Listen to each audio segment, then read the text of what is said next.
ดือนมิถุนายนปี 62 ตำรวจสนธิกำลังกันหลายฝ่าย ลงพื้นที่ตรวจสถานบันเทิงของพัทยา ได้ผลออกมาว่าไม่พบคนขายบริการ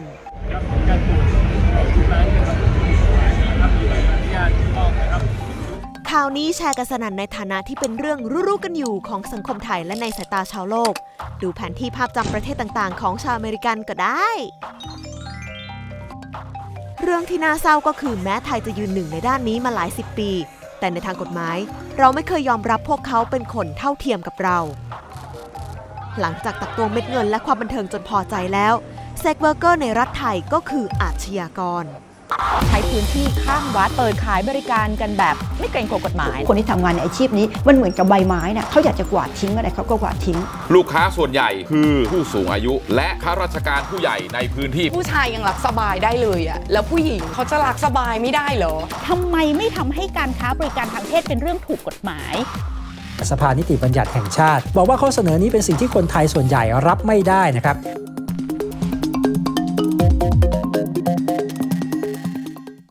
การค้าประเวณีเห็นได้ทุกที่ทั่วโลกตั้งแต่โบราณ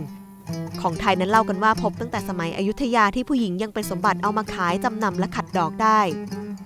โสเภณีเติบโตตามเศรษฐกิจสมัยใหม่และเมืองที่ขยายตัวแต่ธุรกิจเพศพาณิชย์เพิ่งมาเฟื่องฟูจริงจังเอาต่อสงครามเวียดนามมีทหารหนุ่มไกลบ้านเป็นผู้ซื้อและหญิงสาวที่ต้องเอาตัวรอดในยามข้าวยากหมากแพงเป็นผู้ขายจบสงครามแล้วแทนที่จะซบเซาลงกลับได้กลุ่มลูกค้าใหม่เป็นชาวตะวันตกวัฒนธรรมสถานเริงรมย์แตกยอดออกมาสารพัดแฝงอยู่ในบริการตั้งแต่อาบน้ำนวดแผนโบราณผับบาร์และท้องถนนมีให้เลือกทุกระดับราคาจนบอกได้ยากว่าพัฒนาไปไกลแค่ไหนแล้วการค้าประเวณีเนี่ยถ้าในสายตาพี่นะคะหรือในมุมมองของคนที่คลุกคลีกับอาชีพเหล่านี้เนี่ยเราก็จะมองเป็น2แบบ1แบบในระบบนี่ก็คือมีห้างร้านมีตัวแทนชัดเจนมีการซื้อขายมีราคาที่ชัดเจนมีกฎกติกาที่ชัดเจนกับอีกแบบหนึ่งคือจะออกแนวขายตรงก็คืออยู่นอกระบบซึ่งจะไม่รู้เลยว่าใครขายที่ไหนขายใครถ้าเกิดว่าเขาประเมินแค่ในระบบมันก็หมายถึงว่านับจำนวนร้านที่จดทะเบียนเป็นสถานบริการก็คือจะเป็นบริการประเภทไหนก็ว่ากันไปอาบอบนวดมันไม่ได้แค่ขึ้นเตียงไปนอนด้วยกันมันต้องมีการนวดด้วยแต่ละอาบเขาจะมีครูฝึกอาบแบบว่าให้มีอารมณ์ทางเพศด้วยเมื่อถึงจุดหนึ่งต้องพาเขาไปที่เตียงให้ได้ก็คือชั่วโมง40นาทีให้มันอยู่ใกล้เคียงเวลาเหล่านั้นเราก็ต้องมีเทคนิคว่าน้องจะหลบจะเลี่ยงยังไงเพื่อไม่ให้ตัวเองต้องบอบช้ำจนเกินไปไม่ให้เหนื่อยเกินไปอะค่ะสมัยนี้ไม่มีตู้จะเป็นสแตนเป็นเหมือนอัฐจันทร์นะคะให้นั่งถ้าอ่างที่ราคาสูงเนี่ยเด็กก็จะค่อนข้างถนอมตัวหน่อยเวลาเราบอกว่าสวยคือสวยทั้งตัวนมต้องไปกับตูดต้องเข้ากับเอวผิวพรรณต้องดีท้องต้องไม่ลายต่อให้น้องจะเคยมีลูกมาก็ต้องไม่เห็นชัดขนาดนั้นหรือน้องต้องบางเก่งเราจำเป็นต้องคัดเลือกจริงๆค่ะเพราะว่าลูกค้าจะเห็นทุกซอกทุกมุมคุณอยู่แล้วอะอาบอบนวดเรียกได้ว่าเป็นการเที่ยวกลางคืนอย่างมีระดับหน่อยตึกดูฉูดฉาดหรูหรามีห้องบริการเป็นส่วนตัวคล้ายโรงแรมเด็กอ่างมีทั้งแบบพนักงานประจำที่สู้งานหนักและจ้างรอบไซส์ไลน์ที่เกรดดีกว่ามาไว้เรียกลูกค้าซึ่งกลุ่มนี้จะคาบเกี่ยวกับผู้ค้าบริการนอกระบบจริงๆแล้วเด็กไซส์ไลน์ในอ่างจะทำงานกันในลักษณะนี้ค่อนข้างเยอะอะค่ะคือถ้ามีงานนอกให้ค่าตอบแทนได้เยอะกว่าเขาก็จะไปรับงานนอกก่อนแล้วก็ค่อยเข้าไปรับงานในระบบก็คืองานในอ่างในกรณีที่ลูกค้าเริ่มซาแล้ว3 ปีที่แล้วก็เรื่องเงินเพราะเรามีลูกต้องรับผิดชอบมีพ่อมีแม่รายได้โรงงานอะมันน้อยแรกๆมันดีกว่าเยอะมากเพราะว่ามันได้เงินเยอะเดือนหนึ่งก็ไม่ต่ำกว่า70,000นะรวมดื่มแล้วก็ออกกับลูกค้าการเที่ยวบาร์จะเน้นพูดคุยสนุกเฮฮาเจ้าของจะมีระบบเงินเดือนให้จำนวนไม่มากแล้วจูงใจให้เด็กมาทำงานด้วยกันนับดื่มและสิ่งที่เรียกว่าบาร์ฟลายดื่ม50 บาทต่อ1ดื่มสำหรับลูกค้าให้จะมีบางร้านที่เขาจะมีเอาสาวๆสวยๆเด็กๆหน่อยเป็นพริตตี้แต่เขาจะมียูนิฟอร์มให้คือต้องเต้นอ่ะคือแบบต้องเรียกแขกโป๊ะๆอะไรเงี้ยค่าตัวเขาจะแพงหน่อยแต่คุณต้องเปิดดื่มได้3ดื่มมั้งต้องบังคับขั้นต่ำไว้แต่ถ้าสมมติว่าไม่ได้เปิด3ดื่มก็ต้องซื้อกินเองซื้อเพื่อที่จะให้ได้เงินเดือนที่จะให้ได้เงินรายวันอะไรเงี้ยก็เท่านี้แหละก็ขึ้นอยู่กับถ้าคุณมาคุณก็ได้300แล้วก็ได้ดื่ม70 บาทบาร์ไฟไปกับลูกค้าสมมติบาร์ไฟ600อย่างที่ร้านพี่เนี่ย ก็คือจะเป็นบาร์ไฟ600ให้คืนเด็กน้อยหนึ่งร้านได้500ขั้นต่ำที่นี่กับสตาร์ที่ช็อตไทม์ 2,000 แล้วก็ลองไทม์ 3,000 แวดวงพนักงานบาร์มีจุดมุ่งหมายหลากหลาย ทั้งช่วยส่งเงินครอบครัวมาเที่ยวเล่นแบบมีรายได้เสริม หรือมาหาแฟนฝรั่งเลี้ยงดู ส่วนมากที่เราทำงานเราก็จะมีแต่ลูกค้าที่แบบว่าเป็นประจำหมายความว่าได้นั่งดื่มกับเราครั้งหนึ่งก็คือ ถึงจะกลับไปประเทศตัวเองแล้วก็คือก็จะกลับมาอีกมาอยู่เมืองไทย3 วัน 4 วันมาฮอลิเดย์อะไรเงี้ยก็คือจะมาหาเราอีกย้อนกลับมาตลอดค่าอะไรเยอะสุด ถ้าเป็นคนขยันหรือแบบว่าไม่คิดอะไรก็คือว่าบาร์ไฟออกไปครั้งหนึ่งอ่ะก็ได้เยอะไงค่ะ เนื่องจากภาครัฐไม่ยอมรับจึงไม่มีตัวเลขอย่างเป็นทางการแต่โครงการเอดส์แห่งสหประชาชาติเคยประเมินไว้ในปี 2014 ว่ามีผู้ค้าบริการในไทยอยู่ราว 120,000 คนและธุรกิจทางเพศทำรายได้ถึง10%ของภาคการท่องเที่ยวสถานประกอบการเหล่านี้จะขอใบอนุญาตตามประเภทเช่นให้เต้นได้ขายเหล้าเบียร์ได้หรือจะอาบน้ำก็ได้แต่ไม่พูดถึงการขายตัวสักแอะใกล้เคียงสุดก็แค่มีผู้บำเรอสำหรับปฏิบัติลูกค้าดังนั้นข่าวที่ลงตรวจแล้วไม่เจอคือตรวจว่ามีใบอนุญาตไม่ได้รวมถึงการตรวจว่ามีค้าประเวณีจริงไหมร้านจะมีการควบคุมโรคติดต่อและป้องกันโจรให้กับทั้งผู้ซื้อและผู้ขายการซื้อกับร้านจึงปลอดภัยพอสมควรแต่ย่านสถานเริงรมย์ของไทยกำลังอยู่ในช่วงขาลง เปลี่ยนมากค่ะเพราะว่าจากแต่ก่อนลูกค้าเยอะมากบางทีเราไม่ต้องเรียกลูกค้าเข้าหาเราเองแต่ตอนนี้เราต้องเรียกลูกค้าเพราะลูกค้าไม่มีเลยบางครั้งลูกค้ามาเลี้ยงดื่มเฉยๆลูกค้าไม่ได้เอาออกเราอยู่รอดเพราะว่าดื่มจากแต่ก่อนได้ดื่มทุกวันวันละไม่ต่ำกว่า15แต่ตอนนี้คือบางวันไม่ได้เลยก็มีและบ่อยด้วย เทียบกับทุกวันนี้เหรอโอ้ยเงียบมากนะเงียบจนบางทีอ่ะบางร้านแทบไม่ได้เปิดบินนะเมื่อก่อนจะริงกับเบลจะแบบริงกับเบลแข่งกันจากทุกวันนี้ก็เหลือแค่มาดื่มขวดนึงมานั่งแช่แล้วก็ไม่ค่อยให้เด็กเท่าไหร่จากเมื่อก่อนแค่นั่งคุยเฉยๆก็ได้ดื่มจนทุกวันนี้คือบางทีต้องพนันกันถ้าเล่นผู้ชนะเขาถึงจะให้แต่ถ้าเราแพ้เราก็ไม่ได้อะไรเงี้ยลดจะลงจริงค่ะหมายถึงว่าสถานบริการทางเพศนะคะคือการทำโปรโมชั่นให้คนไทยเป็นเรื่องยากมาก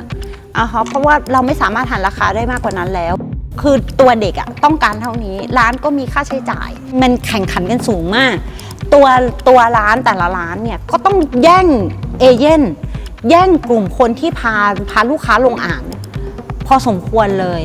ไปมาทำสงครามราคากันจนแทะกระดูกกันหมดแล้วปัจจุบันอาบอบนวดหลายแห่งเลิกกิจการขายที่ดินทำเลดีให้บริษัทอสังหาริมทรัพย์ทำคอนโดหรูส่วนนักท่องเที่ยวต่างชาติที่เป็นลูกค้าหลักของสาวบาร์ก็ลดลงอย่างเห็นได้ชัดจากสภาพเศรษฐกิจ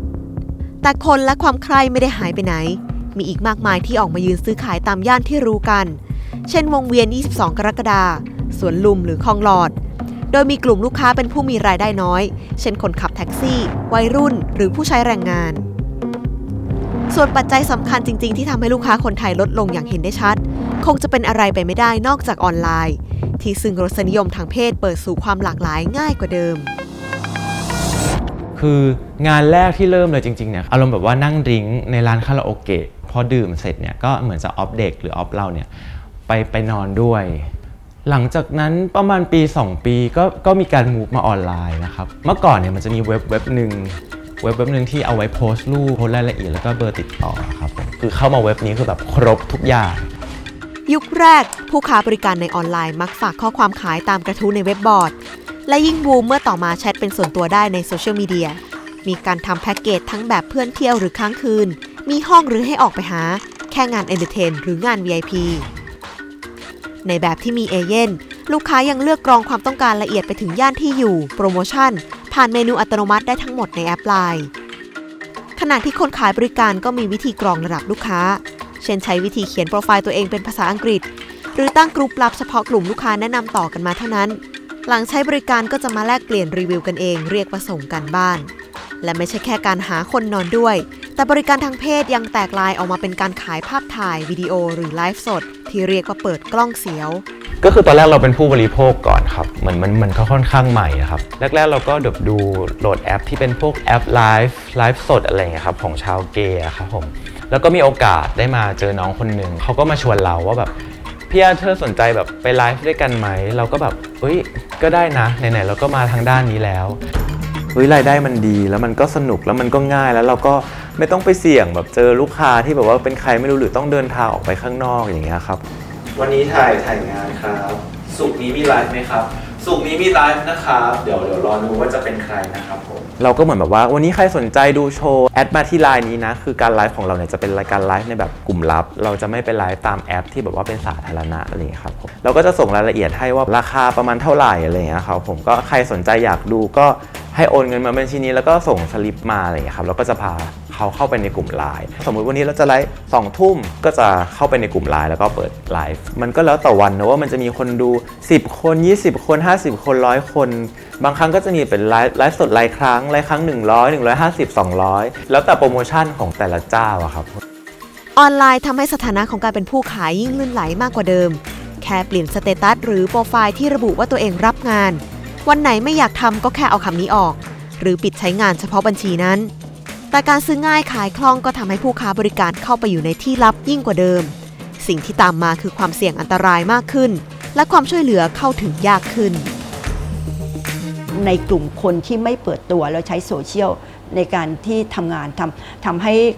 การเข้าถึงเป็นไปได้ยากตัวเขาเองก็เข้าถึงข้อมูลได้ยากแล้วก็น่าสนใจว่าคนที่ไม่ได้เปิดเผยตัวเองแล้วก็อยู่ในโลกออนไลน์แล้วเวลามาตรวจเรามักจะเจอว่าเป็นการตรวจ HIV ครั้งแรกในชีวิตและก็เจอว่าก้อนใหญ่เลยติดเชื้อ HIV หลายคนก็เข้าสู่การรักษาทันหลายคนก็ไม่ทันเข้าสู่การรักษาก็เสียชีวิตอันนี้คือสิ่งที่เขาต้องเผชิญในอาชีพของพวกเขาค่ะแรกเริ่มประเทศไทยไม่ได้ห้ามแต่การขายบริการทางเพศถูกทำให้เป็นอาชญากรรมในปี 2503 โดยอ้างเหตุผลว่าอยากจะคุมไม่ให้เปิดเผยและน่าอับอายถึงจะห้ามแต่การค้าประเวณีสัมพันธ์อยู่กับสภาพสังคมและเศรษฐกิจในยุคหนึ่งถึงเกิดคำว่าตกเขียวที่มาจากการทำสัญญาซื้อขายสินค้าเกษตรตั้งแต่ยังแตกใบอ่อนแต่ความหมายแฝงคือการที่พ่อแม่ขายลูกสาวมาเป็นโสเภณีซึ่งนิยมกันทั้งในต่างจังหวัดและประเทศเพื่อนบ้านสถานการณ์ค้ามนุษย์ที่รุนแรงผลักดันให้ปรับปรุงกฎหมายเป็นพรบป้องกันและปราบปรามการค้าประเวณี 2539 เพิ่มโทษในหน้าให้หนักขึ้นแต่ผู้ค้าประเวณีก็ยังคงมีความผิดและยังคงโดนจับเพื่อทำผลงานมากกว่าเปิดโปงขบวนการที่มีคนในตำแหน่งระดับสูงอยู่เบื้องหลังบางทีเขายังไม่รู้ว่าเขากระทำความผิดอะไรนะคะหรือบางคนก็ถูกจับแล้วค่าปรับนั้นมันก็ไม่ได้เป็นไปตามข้อกฎหมายมันมากกว่าแต่ว่าเขาก็ไม่มีอำนาจต่อรองงั้นเราคิดว่านี้มันเป็นช่องโหว่เจ้าหน้าที่ตำรวจที่น่ารักที่ดีๆก็มีเยอะแต่ว่าก็ยังมีเจ้าหน้าที่ที่ยังไม่ได้เข้าใจตัวบทกฎหมายทั้งหมดข้อหาที่ให้บางทีมันก็ไม่ได้มีในข้อกฎหมายเขาก็ต้องยอมถูกกระทำเราเทรนน้องๆเราเรียกว่า crisis response team มันเทรนเรื่องกฎหมายเรื่องสิทธิ์เรื่องอะไรต่างๆความผิดนะมันมีอยู่แค่3 มาตราเท่านี้นะถ้าเราไม่ได้กระทำความผิดตามนี้แล้วถ้าเกิดว่าเราถูกจับกุมบอกไปเลยไม่ผิดก็เจอว่าอ๋อรู้มากเหรอจะเอาข้อหาอะไรต้องยอมบางทีก็เคยได้ยินน้องๆมาเล่าให้ฟังก็มีคำถามว่าจะเอาข้อหาเสพด้วยเอาข้อหาจำหน่ายทั้งที่น้องไม่ได้มีสิ่งเหล่านั้นอยู่ในตัวนะบ้านเราสังคมเราคนกลุ่มหนึ่งเป็นคนที่ทำให้กลายเป็นคนตัวเล็กแม้ว่ายังไม่ได้ทำความผิดอะไรก็ไม่มีสิทธิ์ที่จะส่งเสียงแปะป้ายกันไว้จ้าหลาเลยทุกห้องเลยสถานที่นี้ไม่มีการค้าประเวณีเพื่อที่จะบอกว่าเด็กเข้าไปในห้องตกลงกับลูกค้าเอาเองเป็นความพึงพอใจของเด็กเองร้านไม่เกี่ยวแต่ว่าทุกคนก็รู้นะทุกคนเลยรู้ว่ามันเกิดอะไรขึ้นในนั้นเราก็แค่บอกว่าให้เขารู้แล้วเขาก็ทำเป็นเหมือนไม่รู้หน่อยได้ไหมจ่ายสวยเพื่อให้ไม่รู้พูดง่ายๆค่าตั๋วนะมันมีอย่างที่บอกว่าให้ปิดตาข้างเปิดตาข้างแจ้งข่าวว่าจะต้องมาตรวจนะมาดูความเรียบร้อยนะนู่นนั่นนี่สมมุตินะคะวันนี้เนี่ยคุณปิดอาบอบนวดทั้งหมดที่อยู่บนดินเนี่ยที่เราเห็นกันเนี่ยทั้งหมดเลยคุณคิดว่าจะเกิดอะไรขึ้นโสเภณีจะหายเหรอไม่ใช่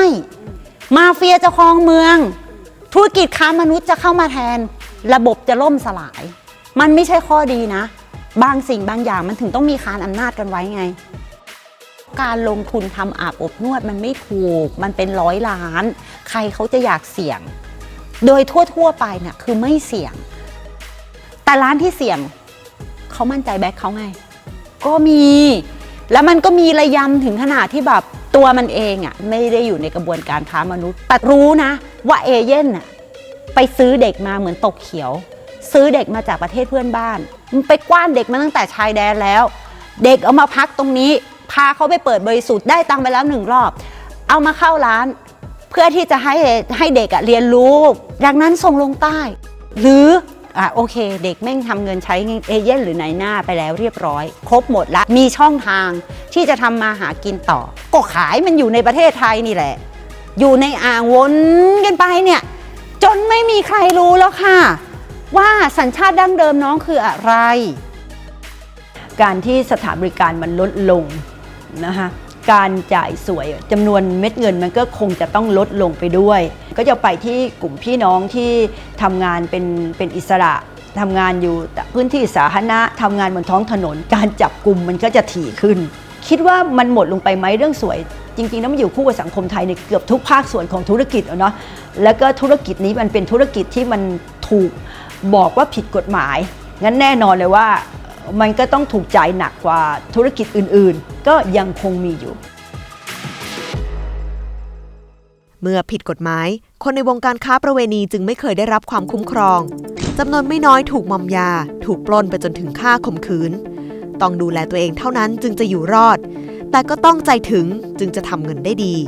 เจอมาหมดแล้วแบบว่าฝรั่งมากับเมียอย่างเงี้ยแล้วก็มาไปแบบให้นวดนู่นนี่นั่นพอเสร็จเดินลงมาหาว่าของตัวเองหายแบบอะไรเงี้ยบางทีมาเนี่ยมา 4-5 คนเนี่ยแล้วเรียนเนี่ยผู้หญิงคนเดียวเนี่ยก็โอเคนะคะ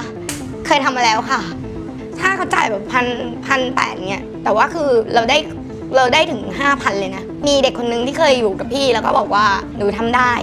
6 คนก็ 6,000 แล้วพี่มันก็แค่ช่วงเวลาแค่แป๊บเดียวถามว่าทรมานไหมก็คือว่าเราก็ต้องรู้จักเอาตัวรอดของเราแป๊บเดียวในเวลาแค่ 2-3 ชั่วโมงคุณมีเงินถึง 6,000 มันก็เป็นอะไรที่เร็วอะอัพยานี่คือของใหม่เลยแล้วแรงมากถ้าจะมีใครประนามตอนนี้นะเรื่องโสเพณีเอาไว้หลังๆเลยเรื่องยาก่อนปาร์ตี้สมัยนี้ไม่มียาไม่สุดไม่เรียกว่าปาร์ตี้มันก็เลยมีปาร์ตี้เอ็นอัพและเด็กที่เอามาบอกไม่เอาหนูไม่เล่นยาก็ไม่เอาไงก็เลือกเด็กที่สามารถอัพด้วยได้เพื่อให้มันสนุกเราก็ต้องเซฟตัวเองคือแบบ1คือถุงยางเนี่ยเราต้องเตรียมอยู่แล้วเพราะเราออกลูกค้าแล้วก็ลูกค้าส่วนมากที่จะออกไปด้วยเราก็ต้องดูด้วยของลาลาเวลมันต้อง400 กว่ามันเยอะเกินไปอันนี้คงไม่ถึงค่ะ คือเมาในระยะของตัวเองเมาได้แบบจะทำให้ลูกค้าสนุกได้บางทีก็แบบให้เพื่อนเข้าแทนกับลูกค้าสนุกแล้วก็แอบไปเท บางทีลูกค้าก็ต้องการให้เรากินตากิล่าเราก็ต้องกินแต่เรากินไม่ไหวแล้วเราก็จะบอกเขาว่าพี่ไม่ไหวแล้วขอตากิล่าปลอมนะเขาก็จะเอาน้ำใส่ให้เราแต่เราก็ต้องกินแล้วทำหน้าให้มันเหมือนได้ คือหลายๆคนก็จะมองว่าการแบบขายบริการเหมือนมันเป็นงานแบบง่ายๆใครทำก็ได้อะไรอย่างเงี้ยจริงๆคือมันไม่ใช่แล้วก็ต้องดูแลหลายๆอย่างทั้งเสื้อผ้าหน้าผมเรื่องจิตใจด้วยบางทีเราไปเจอแบบลูกค้าดีไม่ดีอย่างเงี้ยคือเอาจริงๆเราแทบไม่รู้เลยว่าคนที่เราจะไปหาหน้าตาเป็นยังไงลูกค้าบางคนก็แบบว่าเหมือนมีความต้องการสูงต้องทำอย่างนี้ให้ฉันทำอย่างนั้นให้ฉันทำอย่างนี้นานๆอะไรอย่างเงี้ยครับก็เหมือนงานทั่วไปเราก็จะเจอคนแบบเรื่องมากบ้างหรือแบบว่าคนโอเคบ้างเหมือนงานบริการนะครับโมเดลกฎหมายการค้าประเวณีมีอยู่ด้วยกันหลายแบบในเอเชียส่วนใหญ่มักให้เป็นความผิดทุกกรณีแต่ก็มีบางประเทศเช่นอังกฤษและอินเดียที่จะมีความผิดก็ต่อเมื่อซื้อขายกันแบบมีเอเย่นในหน้าบางประเทศเช่นสวีเดนมองว่าเป็นสิทธิ์ของคนขายที่อาจจะไม่มีทางเลือกในชีวิตมากนักจึงให้ความผิดอยู่ที่ผู้ซื้อขณะที่หลายประเทศหันมายอมรับและเลือกใช้กฎหมายกำกับโสเภณีจึงต้องทำตามเงื่อนไขต่างๆเช่นในสิงคโปร์ที่ต้องลงทะเบียนจำกัดกรอบการทำงานให้ขายภายในพื้นที่ที่กำหนดและห้ามโฆษณาขายเป็นต้นจริงๆสิ่งที่เขาทำเขากำลังทำงานกันอยู่เขามีการตอกบัตรเขามีนายจ้างเขามีเวลามีสถานที่ทำงานอันนี้มันเข้าข่ายของการเป็นลูกจ้างเราพยายามขับเคลื่อนกันที่จะให้อาชีพนี้มันเป็นอาชีพที่ไม่มีความผิดทางกฎหมายก็ไม่อยากจะใช้ว่าถูกกฎหมายก็คือว่ายกเลิกกฎหมายที่เอาผิดออกไปแล้วก็ให้พวกเขาเหล่านี้ไปอยู่ภายใต้กฎหมายแรงงานผิดแพ่งก็ว่าแพ่งผิดอาญาก็ว่าอาญาเหมือนคนทุกคนแต่ว่ามันไม่เกิดเพราะว่ามันไม่มีใครทุบหม้อข้าวตัวเองถ้าธุรกิจนี้มันไม่มีกฎหมายเอาผิดนั่นหมายความว่าเม็ดเงินจำนวนหนึ่งที่มันเป็นเม็ดเงินใต้โต๊ะมันจะหายไปงั้นมันยากมากเรื่องที่มากควรจะทำให้มันถูกกฎหมายนะมันควรนะแต่คุยกันให้รอบด้าน ใบอนุญาตเก่าๆน่ะมันตั้งแต่สมัยสงครามโลกแล้วเปล่าเอามาคุยกันใหม่ไหมโลกมันไปถึงไหนแล้ว ถ้าเราไม่อยากขึ้นชื่อว่าเป็นประเทศที่ค้าประเวณีเราจะทำยังไงให้การค้าประเวณีของเราเนี่ยแม่งมืออาชีพของจริงสังคมก็ไม่ชอบบอกว่าถ้าเกิดเราทำไม่ถูกกฎหมายเดี๋ยวคนก็จะเข้ามาทำงานกันเยอะแยะมากมายทุกเพศเข้ามาก็จะบอกว่า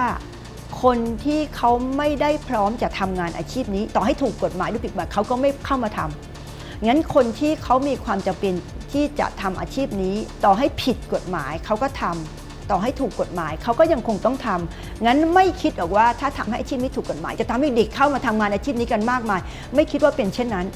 เพราะมันไม่ง่ายหลาย10 ปีที่ผ่านมาข้อถกเถียงเรื่องการค้าประเวณีเปิดสู่ข้อมูลใหม่ๆมากกว่าแค่เรื่องผิดศีลธรรมถ้าบอกว่าเป็นแหล่งแพร่เชื้อโรคการตราหน้าว่าผู้ค้าบริการผิดทุกกรณียิ่งทำให้การควบคุมดูแลตรวจโรคยากขึ้นถ้าหากยังมองว่าคนกลุ่มนี้ฟุ้งเฟ้อรักสบายก็มีคนกลุ่มที่เข้ามาเพื่อช่วยครอบครัวจากความยากจนแต่หากเหมารวมว่าเป็นคนด้อยโอกาสก็มีงานวิจัยที่พบว่าคนฐานะดีเข้ามาทำอาชีพนี้เช่นเดียวกันในวันที่โลกตระหนักถึงสิทธิที่คน1 คนจะเลือกทำอะไรหรือเลือกเป็นอะไรการเปิดกว้างสู่รสนิยมทางเพศหลากหลายมากกว่าเดิมเทคโนโลยีเอื้อให้เข้าถึงเรื่องทางเพศมากกว่าเดิมธุรกิจเพศพาณิชย์ก็เต็มไปด้วยความท้าทายและอันตรายใหม่ๆยิ่งกว่าเดิมไม่ว่าคุณจะพร้อมหรือไม่พร้อม